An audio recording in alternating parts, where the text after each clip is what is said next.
চারটি জিনিস যখনই আপনার আমার জীবনে আসবে, আমিও আপনিও ভগবান ভুলে যাব। আমাদের দুর্দশাটা তাই হচ্ছে। খুব মন দিয়ে শুনতে হবে। আমাদের ভগবান ভুলে যাওয়ার এই চারটে হলো এই চারটি হলো ভগবানকে ভুলে যাওয়ার মন্ত্র। আমার মতো যারা মাদিস তাদেরও এই ভুল হয়, ভগবানকেই ভুলে গেলাম। আচ্ছা, ভগবানকে ভুলে গেলাম কেন? এখন দেখছেন হিন্দু মিডিয়া চ্যানেলটি সাবস্ক্রাইব করুন।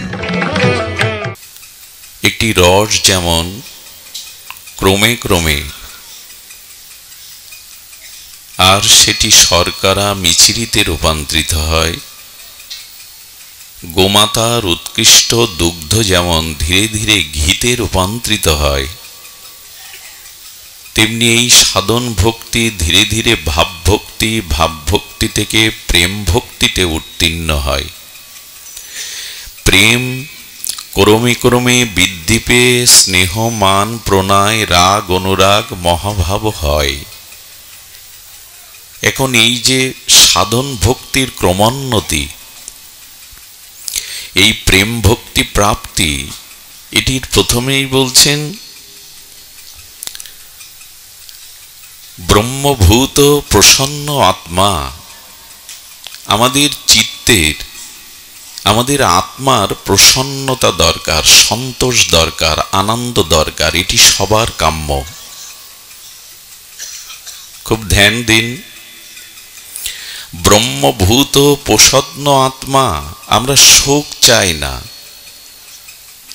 আমরা দুঃখ, শোক এটি চাই না। আমাদের আত্মাটা প্রশান্ত হোক, পরিতৃপ্ত হোক, আমাদের হৃদয়ে সন্তোষ থাকুক, আনন্দ থাকুক। এটি প্রাপ্ত হওয়ার জন্য কর্মযোগ, জ্ঞানযোগ, ভক্তিযোগ, মোক্ষযোগের সাথে ভগবান আরেকটি যোগ উল্লেখ করেছেন। সপ্তশতী শ্রীমদ্ ভগবদ গীতায় 4 বার এই শব্দ ভগবান উল্লেখ করেছেন। এই যোগটার নাম হলো বুদ্ধি যোগ। কি যোগ? বুদ্ধি যোগ।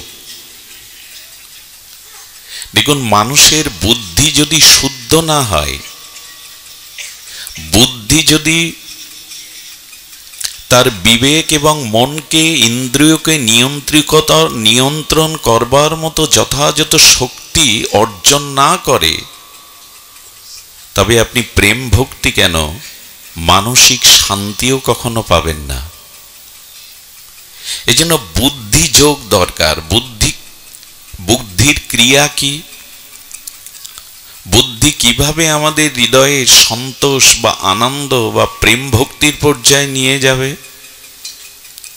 দেখুন, প্রায়শ মানুষ এখন এই কথাই বলছেন, তাদের উপলব্ধিতে আসছে ভগবানে মন দিতে চায়, কিন্তু মন তো দুর্বার, মন তো বহির্মুখ, মন তো ভগবানে যেতে চায় না। ভোগে শান্তি নাই একথা আমরা জানি, তবু ভোগকে ত্যাগ করে ত্যাগের পথে, বৈরাগ্যের পথে, তিতিক্ষার পথে তো চলতে পাচ্ছি না। কেন পাচ্ছি না? কেন আমি বারবার রিপুর কাছে, ইন্দ্রিয়ের কাছে, ভোগের কাছে, লালসার কাছে, কামের কাছে পরাজিত হচ্ছি? এর মূল কারণ আমাদের বুদ্ধি শুদ্ধ নয়। আচ্ছা, দৃষ্টান্তে এসেছে একজন বুভুক্ষ মানুষ, সপ্তাহখানি তিনি জলান্ন পাননি। কোনো জঙ্গলে তিনি হারিয়ে গিয়ে বুভুক্ষ, ক্ষুধার্ত হয়ে, ওষ্ঠগত প্রাণ হয়ে একটু খাদ্যের জন্য চিৎকার করছে। চিৎকার করারও সামর্থ্য নাই। প্রভুকে ডেকে বলছেন, প্রাণ ধারণের জন্য প্রভু কৃপা করে এক মুষ্টি খাদ্য দাও। আচ্ছা, ঘটনাক্রমে তার সামনে যদি স্বর্ণ থালাতে আর উপাদেয় 56 ব্যঞ্জন নিয়ে কেউ উপস্থিত হন, সেই উপস্থিত হওয়ার সাথে সাথে এই বুভুক্ষ ক্ষুধার্ত মানুষটি তার রিপু, ইন্দ্রিয়, সকল কিছু প্রসন্ন হয়ে তার বুদ্ধি বলছেন ইন্দ্রিয়কে, ইন্দ্র অর্থাৎ হাতকে বলছেন, মনকে বলছেন, তোমার সামনে উপাদেয় আস্বাদ্য 56 ব্যঞ্জন, বুদ্ধি মনকে প্রেরণা দিচ্ছে, মন ইন্দ্রিয় হাতকে প্রেরণা দিচ্ছে যে তুমি মুখে তুলে নাও। এই মুহূর্তে আপনি অন্ন মুষ্টিবদ্ধ করে যখন মুখে তুলতে গেছেন, বলছেন দাঁড়াও, যিনি এসেছেন তিনি বলছেন দাঁড়াও, এটি তো পেটে যাচ্ছ কিন্তু এতে বিষ মাখানো, এতে বিষক্রিয়া আছে, এটি সেবা করলে এক্ষুনি তুমি বিষক্রিয়ায় মারা যাবে। সঙ্গে সঙ্গে বুদ্ধি নিয়ন্ত্রণ হলো। ক্ষুধায় যদিও দুদিন বেঁচে থাকি, কিন্তু এই খাদ্য খেয়ে মৃত্যু তো অবশ্যম্ভাবী। বুদ্ধি তখন তার মনকে বোঝালো, মন তখন তার হাতরবিন্দ্রকে ফিরিয়ে আনলো, বিষ আমি খেতে পারি না। এই যে মানুষের ত্যাগ, এর জন্য তপস্যা করা লেগেছে। এই যে সে ফিরে আসলো, এই যে সে ত্যাগের পথে আসলো, এর জন্য কোনো তপস্যা করা লেগেছে? এখানে শুধু বুদ্ধি যোগটা ক্রিয়া করেছে, যেটি বিষক্রিয়া আছে, এটি আস্বাদন করলে এই মুহূর্ত বৃষ যন্ত্রণায় আমাকে মৃত্যুবরণ করতে হবে। ফিরে আসলো কেনা ইন্দ্র? মন ফিরে এলো কিনা? আচ্ছা, বিষ আছে কিনা সন্দেহ থাকতে পারে। বলছেন আপনি কার কাছ থেকে জেনেছেন? আপনি কি বিষ দিয়েছেন? বলে আমি দেয়নি, আমার এক বন্ধু বলল এই খাদ্যের বিষ আছে, তো বন্ধুর কাছে শুনেছে, তারপরেও কিন্তু তিনি ওই খাদ্য গ্রহণ করবেন না। আমাদের সামনে যে ভোগ আছে, আমাদের সামনে যে ইন্দ্রিয়ের আসক্তি আছে, তাতেও আমরা ফিরতে পারি যদি ভগবত কৃপায়, ভজন মহিমায়, সাধু সঙ্গের কৃপায় বুঝতে পারি ভোগেতে বিষ আছে, যন্ত্রণা আছে, ভোগের পথে যেও না। বুদ্ধি যদি এটা বুঝতে পারে যে ভোগ করলে রোগ এসে দাঁড়াবে, ভোগের দ্বারা পতন হবে, স্খলন হবে, আত্মার অধঃপতন হবে, এই ভোগের দিকে হাত বাড়িও না মন। ইন্দ্রিয় ভোগের পথে, চক্ষু কর্ণ ভোগের পথে যেও না, অবারিত পতন। যে হি সংস্পর্শজা ভোগা দুঃখ জনয় এবতে আদ্যন্ত বন্ত কন্তে ও নতেষু রমতে বুধা। গীতাকার ভগবান বলছেন ন তেষু রমতে বুধা। যার বুদ্ধি শুদ্ধ, যিনি জ্ঞানী হয়েছেন, তিনি জেনেছেন যে সংস্পর্শজনিত ভোগে দুঃখ আছে, খাদ্যে বিষ আছে, ওটা গ্রহণ করা যাবে না। ভোগে দুঃখ আছে, পতন আছে, এই জন্য মন ইন্দ্রকে বুদ্ধি নিয়ন্ত্রণ করলো। আমাদের বুদ্ধি শুদ্ধ নয়, আমাদের বুদ্ধিতে স্বচ্ছতা আসেনি যে কোনটা সুখের কোনটা দুঃখের। সংসারের কোন বস্তুর মধ্যে সুখ নাই, কি রূপ, কি যৌবন, কি সম্পদ, এই জড়জাগতিক কোন বস্তুর মধ্যে পরম সুখ নাই। যেটুকু সুখ বলে মনে হয় সেটা দুঃখ দেওয়ার জন্য। যেমন গ্রামের কোন সরল ব্যক্তি বিষাক্ত সরীসৃপ সব সম্পর্কে যার কোনো ধারণা নেই, অনেক বিষাক্ত সর্পের গায়ে চিত্র বিচিত্র অঙ্কিত আলপনা আঁকা থাকে দেখবেন। যে যত বিষধর সাপ তার অঙ্গে দেখবেন বিচিত্র আলপনা আঁকানো থাকে। এখন জড় জড় অবস্থায় কোনো সর্প যদি কুণ্ডলাকৃত গোলাকৃত হয়ে পড়ে থাকে, সর্প সম্পর্কে অজ্ঞ ব্যক্তি যদি ফুলের মালা মনে করে ওকে গলে পড়ে, পরিণতি কি হয়? বিষ দংশনে জর্জরিত হতে হয়। ঠিক তেমনি সংসারের রূপ যৌবন ভোগ বিলাস পদ মর্যাদা অর্থবিত্তের মধ্যে সুখ খুঁজি, কিন্তু সেই সুখের মালা পরতে গিয়ে আজ আমরা বড় জড় জড় দুঃখে আক্রান্ত। ভোগে সুখ নাই, ভজনে সুখ আছে, ভগবানে পরমাত্মাতে পরমানন্দ আছে, সংসার জড়বস্তুতে আনন্দ নাই। কিন্তু বুদ্ধি শুদ্ধ হলে তো এই বুদ্ধি আসবে। বুদ্ধি শুদ্ধ না হলে এই বুদ্ধি কখনো আসবে না। এই জন্য মানুষ অনেক লেখাপড়া জানে, মানুষ অনেক সচেতন, আধুনিক বিজ্ঞানে মানুষ অনেক এগিয়ে গেছে, কিন্তু বুদ্ধি শুদ্ধ হয়নি। গোবিন্দ বলছেন বুদ্ধি কবে শুদ্ধ হবে? তেষাং সতত যুক্তনাং ভজতাম প্রীতিপূর্বকম দদামি বুদ্ধি যোগাং তাং উপজান্তিতে। গীতাটা ভালো করে আমাদের একটু চর্চা করতে হয়। আমাদের বিদেশি একজন দার্শনিক বলেছিলেন, যেদিন আমি উপনিষদের সারাৎসার গীতা অধ্যয়ন করলাম, উনি কি বলছে যেন, ওপেনহাওয়ার, এই বিখ্যাত পাশ্চাত্য দার্শনিক বলছে, যেদিন আমি গীতা পাঠ করলাম উনি নাচতেছিলেন, আনন্দে নৃত্য করছিলেন। বলে, আপনি আনন্দে নৃত্য করছেন কেন? বলেন, গীতা পাঠ করে আজ আমার বুদ্ধিকে আমি স্নান করালাম, বুদ্ধিকে শুদ্ধ করালাম। বুদ্ধি শুদ্ধ একমাত্র ভগবানের এই শাস্ত্র অধ্যয়ন, এই শাস্ত্রের চর্চা ক্রিয়া প্রতিক্রিয়া দ্বারা বুদ্ধি শুদ্ধ হবে। গোবিন্দ বলছেন, আমাতে যুক্ত হও, আমাতে ভজন করো, তবেই আমি কৃপা করে তোমাকে এই শুভ বুদ্ধি দান করব। তেষং সতত যুক্ত নাম ভজতাম প্রীতিপূর্বকাম দদামি বুদ্ধি যোগাম। বুদ্ধিটা আমি তোমাকে দেব। আচ্ছা, বুদ্ধি ভগবানের কাছ থেকে নিতে হবে কেন? শ্রী গুরুর কাছ থেকে নিতে হবে কেন? গীতা শাস্ত্রের কাছ থেকে নিতে হবে কেন? জগতে বিদ্যা শিক্ষা, খুব বুদ্ধিমান বুদ্ধিজীবী, এদের কাছে বুদ্ধি নেওয়া যাবে না? বলে, এই বুদ্ধিতে জগতে প্রভুত্ব করতে পারবে, জগতে ধন সম্পদ, বড় পদ মর্যাদা পাবে, কিন্তু আত্মকল্যাণ করতে গেলে শ্রীগুরু কৃপা, ভগবত কৃপার বুদ্ধি চাই। এই বুদ্ধিটা ভগবত কৃপাতে আসে। আর এই বুদ্ধি, এই শুদ্ধ বৃত্তি, এগুলি কখন আসে? আসে আমাদের দুটি ক্রিয়ার দ্বারা।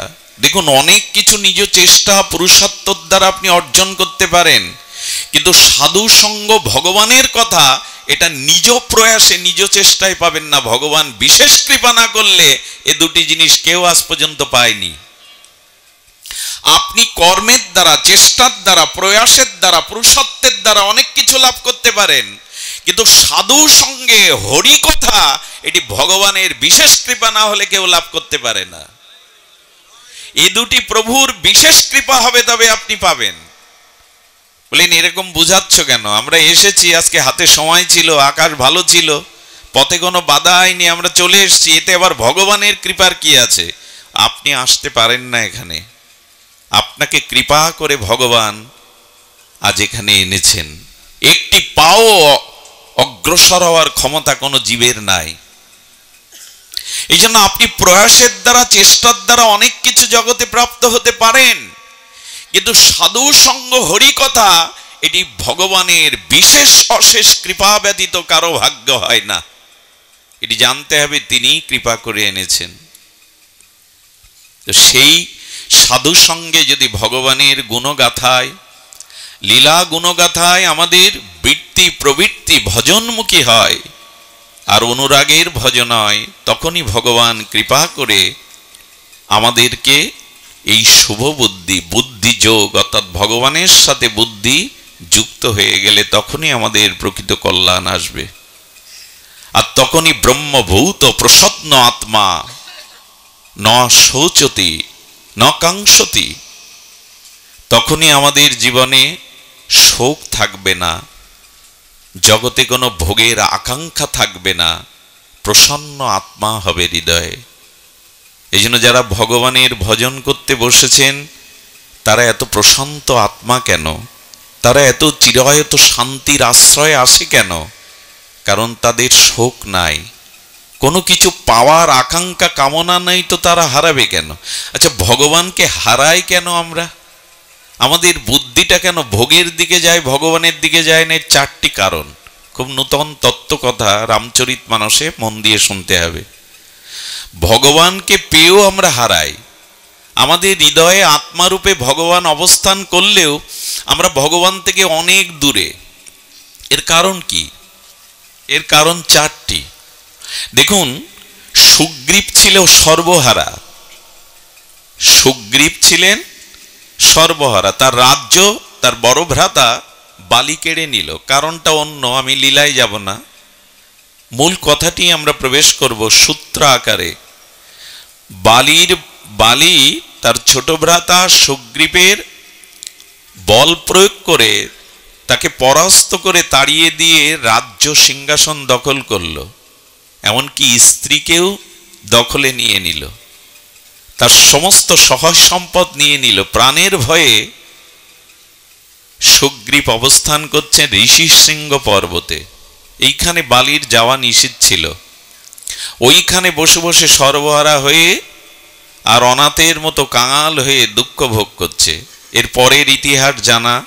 হনুমানজি রঘুপতি রামচন্দ্রের সাথে এই সুগ্রীবের সখ্যতা অর্থাৎ বন্ধুত্ব স্থাপন করে দেন। ভগবান ছাড়া, ভক্ত ছাড়া, শ্রীগুরু বৈষ্ণব ছাড়া ভগবানের সাথে কারো সম্বন্ধ রচনা হয় না। যেমন পাত্র এবং পাত্রী, এই যুবক এবং যুবতীকে পুরোহিত এসে তিথি নির্ঘণ্ট দেখে শুভ সময় যোগে ব্রাহ্মণ এসে পুরোহিত এসে যেমন মন্ত্রের দ্বারা তাদের বিবাহ বন্ধনে আবদ্ধ করে দেয়, তারা স্বামী স্ত্রীতে রূপান্তরিত হয়, ঠিক তেমনি ভক্ত এবং শ্রীগুরু বৈষ্ণবের কৃপা ছাড়া ভগবানের সাথেও আমাদের সম্বন্ধ রচনা হয় না। হনুমানজি সুগ্রীবজির সাথে প্রভু রাঘবেন্দ্র সরকারের সাথে বন্ধুত্ব করে দিলেন। শুধু বন্ধুত্ব করলেন না, বন্ধুত্বের বিনিময়ে রঘুপতি রামচন্দ্রকে বালিকে বধ করে তার হারানো সিংহাসন পদমর্যাদা তার স্ত্রী তারাকে তার হাতে তুলে দিলেন। বন্ধুত্বের যে পরিণাম সেটি ভগবান মর্যাদা পুরুষোত্তম রাম দেখালেন। সুগ্রীব গদগদ হয়ে সর্বস্ব ফিরে পেয়ে বলছেন, হে সখা, হে সুহৃদ, আপনি আমাকে এই বঞ্চিতকে সমস্ত কিছুই ফিরিয়ে দিয়ে ধন্যাতি ধন্য করেছেন। এখন আপনার কাজ অর্থাৎ মা জানকী সীতার অন্বেষণ না করা পর্যন্ত আমার মুখে হাসি যেন না আসে, আমি যেন জগতের সুখের দিকে দৃষ্টি না দেই। কত আবেগের কথা। তুমি প্রভু সব ফিরিয়ে দিয়েছ, এই হতচ্ছাড়া অভাগাকে তুমি বন্ধুত্বের মালা গেঁথে তোমার গলে স্থান দিয়েছ, বক্ষে স্থান দিয়েছ প্রীতি প্রেমে। তো আমি মা জানকীকে উদ্ধার না করা পর্যন্ত হাসব না, আমি কোনো সুখ ভোগ করব না। আমরাও তো কথা দিয়ে আসি, জগতে যাই তোমাকে ভুলে যাব না, সাধু সঙ্গে তোমার ভজন করব, এই দেহটা দিয়েছ ভজনের জন্য, এই প্রতিজ্ঞা আমরা প্রত্যেকেই মার গর্ভ থেকে করে আসি। ওই 10 মাস 10 দিন গভীর অন্ধকারে মাতৃজঠরে নরক যন্ত্রণায় তিমিরে ভুগতে ভুগতে ভগবানকে আমরা এই করাল বা প্রতিজ্ঞা করে এসেছি, এ জগতে গিয়ে তোমায় ভুলে যাব না, মায়ার দ্বারা আবদ্ধ হব না, ভজন করে তোমার কাছে ফিরে আসব। এ প্রতিজ্ঞা আমরাও করেছিলাম, কিন্তু ভুলে গেছি। সুগ্রীবও ভুলে গেল। রাম ভগবান বলছেন সামনে বর্ষা ঋতু, বর্ষাকাল, এ সময় আমরা 2 মাস সীতা অন্বেষণে বিরতি দিয়ে আমি এই জঙ্গলে অবস্থান করছি, রাজ্যে যাব না, আমার সন্ন্যাস ধর্ম পিতৃসত্য পালন, আমি এই পর্বতেই থাকব। সুগ্রীব যাও, তুমি 2 মাস এই বর্ষাকাল কেটে গেলেই জানকী অনুসন্ধানে বেরিয়ে পড়বে। সুগ্রীব 4 মাস রামের কথা আর মনে রাখেনি। স্ত্রী পেয়ে, রাজ্য পেয়ে, ধনসম্পদ পেয়ে বেমালুম ভগবানের কথা ভুলে গেল। আমাদের দুর্দশা, আমাদের বললে ভুল হলো, আমার মতো যারা মাদিস তাদেরও এই ভুল হয়, ভগবানকেই ভুলে গেলাম। আচ্ছা, ভগবানকে ভুলে গেলাম কেন? 4টি জিনিস আমাদের জীবনে যখন আসে তখন আমরা ভগবানকে ভুলে যাই। কটি? 4টি জিনিস যখনই আপনার আমার জীবনে আসবে আপনিও ভগবান ভুলে যাব। আমাদের দুর্দশাটা তাই হচ্ছে। একটি হলো রাজ্য, একটি হলো কোষ, একটি হলো পুর, একটি হলো নারী। আবার বলি, রাজ্য, কোষ, পুর, নারী। তুলসীদাস গোস্বামী রামচরিতমানসে বলছেন, আজ পর্যন্ত পৃথিবীতে যারা এই 4টি পেয়েছে তারা ভগবানকেই ভুলে গেছে সুগ্রীবের মতো। প্রথমে বলি রাজ্য। আচ্ছা, রাজ্য পেলে ভগবানকে ভুলে যায় কেউ? অম্বরীশ মহারাজ তো ভোলেনি, প্রহ্লাদ মহারাজ তো ভোলেনি, ধ্রুব মহারাজ তো ভোলেনি। আসলে এখানে রাজ্য বলতে পদের কথা বলা হয়েছে, বড় পদ মর্যাদা। এই জগতে যেই আপনি বড় কোনো পদে বসবেন, বড় পদমর্যাদা পাবেন, তখনই ভগবানকে ভুলে যাওয়ার সম্ভাবনা আপনার জীবনে তৈরি হবে। আচ্ছা, এখানে যদি কোনো মন্ত্রী মহোদয় আসে, দেখবেন উনি আসলেন, প্রদীপ প্রজ্বলন করলেন, আর 2টো কথা বলতে গিয়ে বললেন আমি খুবই ব্যস্ত, সময় ছিল না, তবু এসেছি। উনি এই 2টো কথা বলেই মালা চন্দন নিয়ে প্রশংসাপত্র নিয়ে চলে গেলেন। আসলে কি এত ব্যস্ত হয়নি? এত ব্যস্ত না। আপনাদের এখানে বসে হরিকথা শোনার তার রুচি, ওই পদমর্যাদায় তাকে তাড়িয়ে নিয়ে বেড়াচ্ছে। যখনই মানুষ কোনো বড় পদে বসে, প্রথমত তার প্রভুত্ব করতে ইচ্ছা করে, আমি প্রভু। ভগবানকে প্রথমেই এই পদমর্যাদা, রাজ্য মানে পদ, কোনো বড় পদ পেয়ে দেখবেন, কোনো বড় পদ মর্যাদা পাওয়ার সাথে সাথেই সুগ্রীব ভুলে গেল, আমরাও ভুলে যাই। দ্বিতীয় হলো কোষ। কোষ মানে তুলসীদাস বলছেন কোষ মানে প্রচুর অর্থ সম্পদ যদি কেউ পেয়ে যায়। কোষ মানে যদি খুব প্রভূত অর্থাৎ বিশাল ধনসম্পদ কারো জীবনে আসতে থাকে, জানবেন যদি সে অনুরাগী না হয়, বিশেষ সদ্গুরুদেবের চরণাশ্রয় না করে, তবে এই অর্থ যখনই তার জীবনে নদীর তরঙ্গের মতো ঢেউয়ের মধ্যে আসতে থাকবে, প্রথমেই তার জীবনে ভুল হয়ে যাবে, সে ভগবানকেই ভুলতে চেষ্টা করবে। এর একটি কারণ আছে, ধনমদ বলে একটা কথা আছে। মদ খেলে যেমন মানুষ স্বপরিচয় ভুলে গিয়ে মাতলামি করতে থাকে, তেমন ধন আসলে ধনের একটা মতমত্ততা আসে, একটা ভোগের দিকে স্পৃহা চলে যায়। ধীরে ধীরে ভগবত স্মরণ মানন তার আর সময়ও বেড়ে যায়, সময় দিতে হয় তাকে। রামকৃষ্ণদেবের দক্ষিণেশ্বরে এক ভক্ত যেতেন, ঠাকুর ঠাকুর বলে আবেগে ঠাকুরকে প্রণাম করতেন, হরিকথা শুনতেন, মাসখানি আর আসে না। এখন একদিন গঙ্গা থেকে ঠাকুর ঘাট থেকে উঠছেন, আর ওই ছেলেটাকে দেখছেন গঙ্গার উপরে, মানে ঘাটের উপরে ছেলেটা দাঁড়িয়ে আছে। ছেলেটা আগে ঠাকুরকে দেখলে দৌড়ে এসে প্রণাম করতো, বিনয় করে কথা বলতো। ওপর থেকে মাঝে হাত দিয়ে বলছে, কি গো ঠাকুর, কেমন আছো? রামকৃষ্ণদেব বললেন, দেখ ও হঠাৎ কিছু টাকা পয়সা পেয়ে গেছে। কি গো ঠাকুর, কেমন আছো? তো ঠাকুর বললেন, দেখ হঠাৎ ওর কিছু ধনসম্পদ হয়ে গেছে। অতিরিক্ত টাকা পয়সা ধনসম্পদ যখন আসতে থাকে, মানুষের ভোগের দিকে তরঙ্গ চলে যায়, ভগবানই বাদ পড়তে থাকে। এই জন্য ভক্তদের প্রার্থনা, ততটুকু দিও যতটুকু তোমাকে স্মরণ থাকে প্রভু, ততটুকু দিও। আপনারা জানেন আমাদের পশ্চিম বাংলায় জগৎখ্যাত একজন চলচ্চিত্রকার এসেছিলেন। সৌভাগ্যবশত তার জন্মভিটা আমাদের এই বঙ্গদেশে, সত্যজিৎ রায়। ওনার নায়ক বলে উনি একটা সিনেমা উত্তম কুমারকে দিয়ে তৈরি করেছিলেন। ছোটবেলায় আমি যে কতবার দেখেছি, উত্তম কুমার যখন নায়ক বনে গেলেন, চারিদিকে যশ খ্যাতি অর্থ বাড়ি গাড়ি বাড়তে থাকলো, একটা স্বপ্নের চিন দেখিয়েছিলেন উনি। সেই স্বপ্নেতে দেখছে টাকা উড়ে উড়ে পড়ছে উত্তম কুমারের গায়ে, ওই টাকার স্তূপের মধ্যেও ডুবে যাচ্ছে, বাঁচাও বাঁচাও বলে চিৎকার করছে। অতিরিক্ত ধনসম্পত্তি এলে যদি ভগবত ভজন না থাকে, সাধুগুরুর সেবা ভাবনা না থাকে, তবে জানবেন এই অর্থ ভগবান আপনাকে ভুলিয়ে দেবেই দেবে। অর্থ আসুক, অর্থটা যদি ভগবত কর্মে অর্থাৎ ভজন কর্মে, অর্থ আসছে আপনার ভজনও হচ্ছে, পতনের সম্ভাবনা নাই। অর্থ যদি মঙ্গল কাজে, দশের কাজে, কল্যাণের কাজে, সাধু বৈষ্ণব ভগবত সেবার কাজে লাগে, তখন ওই অর্থ পতনের কারণ হয়ে দাঁড়ায় না। রাজ্য, কোষ, দ্বিতীয় হলো পুর। খুব মন দিয়ে শুনতে হবে, আমাদের ভগবান ভুলে যাওয়ার এই চারটে হলো, এই চারটেই হলো ভগবানকে ভুলে যাওয়ার মন্ত্র। পুর মানে সংসার, দেহ, গেহ। যখনই আপনার সংসারের স্ত্রী পুত্রের প্রতি অতিরিক্ত আসক্তি এসে যাবে, সংসারের প্রতি, পুত্র পরিজন স্ত্রীর প্রতি অতিরিক্ত ঘোর আসক্তি এসে যাবে, আমার স্ত্রী, আমার পুত্র, আমার দেহ, আমার সংসার, তখনই ভগবান বাদ পড়ে যাবে।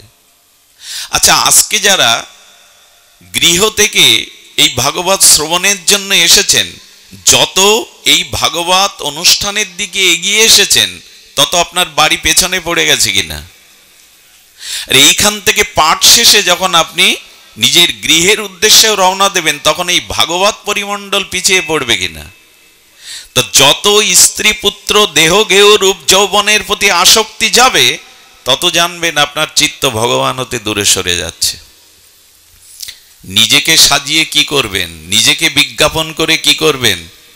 এ দেহে এখন লিভার নষ্ট হয়ে গেলে, কিডনি নষ্ট হয়ে গেলে, ক্যান্সারের জাম ধরা পড়লে এ সৌন্দর্য আপনি প্লাস্টিক সার্জারি করেও রাখতে পারবেন না।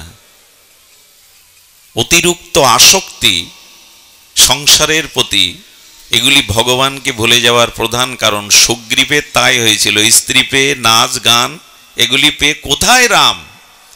কোন ভগবানকে আমি কথা দিয়েছি? কোন ভগবান আমার জন্য অপেক্ষা করছে? একথা ভুলেই গেল। আমাদের রামায়ণ মহাভারত গল্পগাথা নয়, এগুলো আমাদের জীবন দর্শন। আমরাও ভুলে গেছি।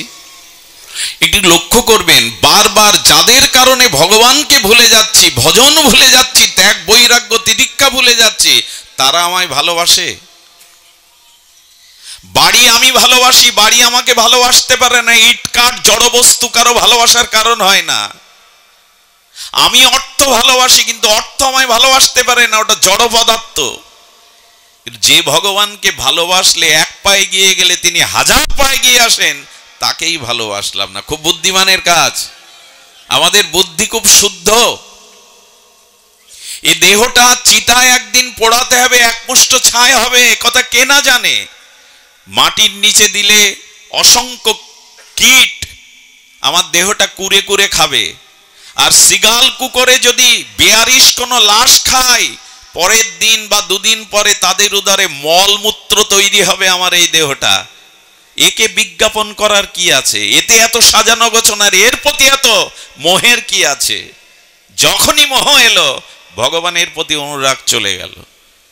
এগুলো শুনি বটে, কিন্তু আমাদের ওই যে ভজন না করলে এ বুদ্ধি আসবে না। মাঝে মাঝে দেখবেন ঘরের মা ঠাকুরমারা শান দিত, যে কাঁচি আছে, দা আছে, তাই না, শান দিত পাথরে বালি দিয়ে। কেন? ও ধারটা নষ্ট হয়ে গেছে। তো ভগবানের কথা এই জন্য শুনতে হবে, ভজনেই শুনতে হবে। আমার বুদ্ধিটা ধার নষ্ট হয়ে গেছে, বুদ্ধি কাজ করছে না, এটা ধার দিতে হবে ভজনের দ্বারা, সাধু সঙ্গের দ্বারা, হরি কথার দ্বারা। এই জন্য অতিরিক্ত আসক্তি জীবনে পতনের কারণ। ফেসে যেতে হবে। সব থেকে বড় দৃষ্টান্ত বহুবার দিয়েছি, উড়নাব মাকড়সার জাল। মাকড়সা কি করে জানেন? ঈশ্বর ওদের একটা প্রভূত শক্তি দিয়েছেন। ওরা গাল থেকে লালা সৃষ্টি করতে পারে।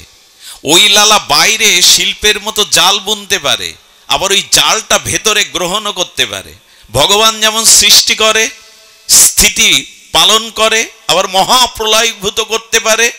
মাকড়সার মধ্যে লালা আছে, জাল সৃষ্টি করে, আবার ওই লালাটা জালটা নিজের ভিতরে গ্রাস করে নিতে পারে।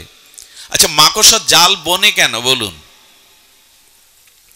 সুখে থাকবে বলে। আমরা ঘর বাঁধি তো, ওরা জাল বনে রাজত্ব করবে বলে, সুখে থাকবে বলে। কেমন শিল্পের মতো সুতো দিয়ে জাল করে, ও আপনি আমি পারবো না। নিখুঁত ভাবে জাল বনে, আর ওর মধ্যেও রাজত্ব করতে থাকে, বাচ্চা পাড়াই, সুখেই থাকবো। একদিন কি হয় জানেন? ওই সুখের জালে আটকে ওই মরে যায়। চারিপাশে তাকিয়ে দেখুন, দৃষ্টান্ত পাবেন। ঘরের কোণে তাকিয়ে দেখুন, ওই সুখের রাজ্যে ও শুকিয়ে মারা যায়। আর যাদের সুখের জন্য জাল বুনেছিল, তারা কি করে জানেন? ওই মাকড়সার মধ্যে যে পদার্থগুলো আছে শরীরের, কুরে কুরে খায়। কোনো শুকনো মরা মানে মাকড়সার গায়ে হাত দিয়ে দেখবেন ওর ভেতরে কোনো বস্তু আর বাকি নেই। যাদের জন্য করেছিল তারাই কুরে কুরে খায়। এ সংসারে কারা ব্যথা দেয়, কারা দুঃখ দেয়, কারা আমার কাছ থেকে সব কেড়ে নেয়? যাদের জন্য জীবন যৌবন উৎসর্গ করে দিয়েছি। এই জন্য ঠাকুর মশাই বললেন, স্ত্রী পুত্র বান্ধব যত, মরি যায় শত শত, আপনারে হও সাবধান। এমন স্ত্রী পুত্র ঘর পরিবার অনেকবার পেয়েছো, সাবধান হওনি তুমি। আর আমাদের সাবধানতা এসেছে, আমরা আর সাবধান হয়েছি। এই জন্য অতিরিক্ত পুর অর্থাৎ দেহ গেহ স্ত্রী পুত্র পরিবার আছে আছে, কর্তব্য করতে হয়, টাকা রোজগার চাকরি ব্যবসা করতে হয়, ওদের দায় দায়িত্ব পালন করতে হয়, কিন্তু অতিরিক্ত আসক্তিতে মিশতে যেও না, ফাঁদে পড়ে যাবে। ফাঁদে তো পড়েই গেছি। সুধীজন, চতুর্থটা হলো নারী। কটা বলা হলো? রাজ্য, কোষ, পুর, নারী। এখন নারী শব্দের অর্থ কি মায়েরা? তা নয় মা, নারী ভগবানকে ভোলা, এখানে নারী শব্দের অর্থ শুধু মায়েরা মেয়েরা না, খুব ধ্যান দিতে হবে। নারীটা শুধু মেয়েরা মায়েরা না, এখানে নারী শব্দের অর্থ করেছেন, দেখুন নারী এই শব্দের অর্থ করেছেন হলো কাম। এখানে নারী বলতে শুধু মেয়েদের মায়েদের বোঝানো হচ্ছে। নারী শব্দের অর্থ হলো কাম। যেখানে কাম সেখানে রাম থাকতে পারে না, যেখানে রাম সেখানে কাম এসে দাঁড়াতে পারে না। দিন রাত একসাথে হয়তো, রাতে কি সূর্য উদয়ের সম্ভাবনা আছে আকাশে এখন? যেখানে কাম সেখানে রাম নাই, আর যেখানে কাম সেখানে রাম এসে দাঁড়াতে পারে না। এখানে এখন রাম কথা হচ্ছে, এই জন্য আমাদের কারো মনে এখন কাম স্থান পাচ্ছে না। এই জন্য নারী শব্দের অর্থ হলো কাম। পুরুষ বা নারী হোক, যদি দেহ ভোগের কামের পর্যায়ে কেউ চলে যায় আসক্তিতে, জানবেন পৃথিবীর সব থেকে বড় ভগবানকে ভুলিয়ে দেওয়ার এটাই হলো যন্ত্র, কাম। আর মানুষ তো এখন আমরা ছুটছি। আশ্চর্য হতে হয়, কেউ যদি আমাকে বলে দাদু কেমন আছেন, আমার ভেতরে রাগ হয় যে আমি কি দাদুর মতো এত বুড়ো হয়ে গেছি? আরে ভাই বল, তার মানে এখনো অনেক কামনা আর ইচ্ছা আছে বলেই তো বুড়োত্ব মেনে নিতে চায় না। 70 বছর বয়স হয়েছে, ব্রতের মাস, চুলকালি করতে হবে? আচ্ছা এর মানে কি বলুন তো? 70 বছরের বৃদ্ধ চুলকালি করবে কেন, এর মানে কি বলুন? তার মানে ও বোঝাতে চাইছে আমি এখনো শেষ হয়ে, আমার এখনো সামর্থ্য আছে ভোগের। মানুষ যদি কামের পর্যায়ে পড়ে যায়, মানুষের বুদ্ধি কোথায় নেমে যায় দেখুন। খুব দরকার আছে 80 বছরের বৃদ্ধর চুলকালি করা? যারা করেছেন তাদের বলছি না, করতেই পারেন। হয়টা কি এতে? সুধীজন, বাইরে প্রকাশ করে কি করবেন? গুণ না থাকলে না, চরিত্র বল না থাকলে না, চেহারা দিয়ে কাজ হবে না, বাইরের শোভা দেখিয়ে কাজ হবে না। ভেতরের গুণাবলী চাই, সচ্চরিত্র চাই। মানুষ আপনাকে এমনি প্রণাম করবে, শ্রদ্ধা করবে, হৃদয়ে রাখবে কখন? বাহ্যিক কোনো কিছুর জন্য নয়। এই জন্য এই দুষ্পরিণীয় কাম, যখনই নাম ছেড়ে দেবেন, যখনই ভগবত চিন্তা ছেড়ে দেবেন, এই কাম এসে আপনাকে গ্রাস করবে। আর যখনই কাম আসবে, জানবেন এর থেকে অভিশপ্ত বস্তু জগতে নাই। সুধীজন, এই কামের হাত থেকে রক্ষা আবার ভগবানের নাম ছাড়া কোনো উপায় নাই। লক্ষ হীরার মতো, লক্ষ হীরা নাম কেন জানেন? 1 লক্ষ হীরা একত্রিত করলে যে জ্যোতি প্রকাশ হয়, এই লক্ষ হীরা পতিতার রূপে এরকম জ্যোতি ছিল। রামচন্দ্র খান পাঠিয়েছিল বেনাপোল জঙ্গলে, ঠাকুর হরিদাসকে চরিত্র হনন করে ওকে কলঙ্কিত করো, এখান থেকে তাড়াও। লোক ওকে সম্মান করে, আমি রাজা, আমাকে সম্মান করে না। লক্ষ হীরার মতো পতিতা 3 রাত্রি মাত্র বেনাপোলের এই জঙ্গলে ভজনস্থলিতে এসেছিলেন ঠাকুর হরিদাসের। ঠাকুর নাম করতে করতে বলছেন, বসো, আমার কাজটা শেষ হলে আমি তোমার কথা শুনবো। 2 দিন এভাবে চলে গেছে। 3য় দিন ভাবছে গোসাই বুঝি আমার এই স্বর্ণ অলঙ্কার, এই রূপের ছটা খুব ভালোবাসছে না, তা আমি আজ একটু তিলক নিয়ে যাই, অলঙ্কারগুলো খুলে যায়। তিলক নিয়েছেন, গেরুয়া রঙের শাড়ি পরেছেন, আর উনি তুলসী বড় ভালোবাসেন, এসে তুলসীকে প্রণাম করে বসেছে। হরিদাস মনে মনে আনন্দ পাচ্ছেন, প্রভু তোমার নামের কৃপায়, প্রার্থনা কৃপায় ওর অনেকটা সংশোধন হয়ে গেছে, বাকিটুকু করে দাও, বাকিটুকু করে দাও। ভোরের আলো ফোটার সাথে সাথে লক্ষ হীরার চিত্তে কাম চলে গেল, এই সাধুর সর্বনাশা চিন্তা চলে গেল।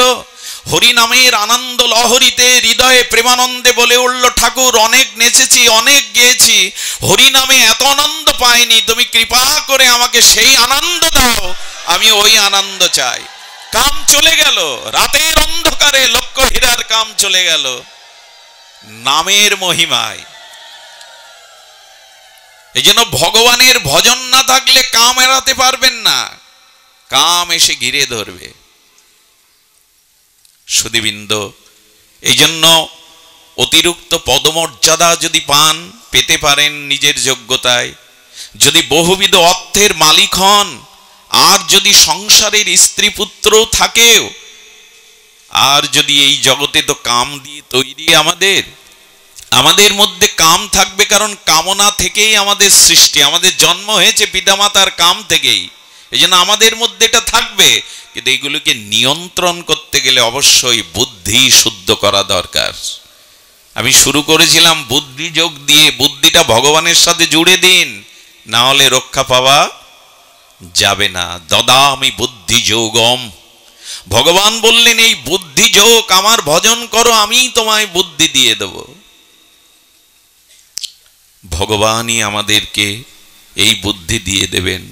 সুগ্রীবের মতো আমরা যেন এই চারটি জিনিসে ভগবানকে ভুলে না যায়। ভগবানকে তো ভুলতেই ভুলতে কত জন্ম কাটিয়েছি। দেখুন, আমি ভুলি ভগবানকে, কিন্তু ভগবান আমায় ভোলেন না। আমি কথা দিয়ে এসেছিলাম, ভগবান এখনো প্রতীক্ষা করে আছে, কবে আমি তার হব, কবে আমি তার ভজন করব। ভগবান সেই প্রতীক্ষায় আছেন, কবে আমি তার হব। এই জন্য শ্রীমদ্ ভাগবত গীতা আমাদের এই বুদ্ধিযোগী দান করবেন। ব্রহ্মভূত প্রসন্ন আত্মা, আমাদের আত্মাটা তখনই প্রশান্ত আত্মা হবে যখন আমাদের এই কামনা থাকবে না, শোকও দূরে যাবে।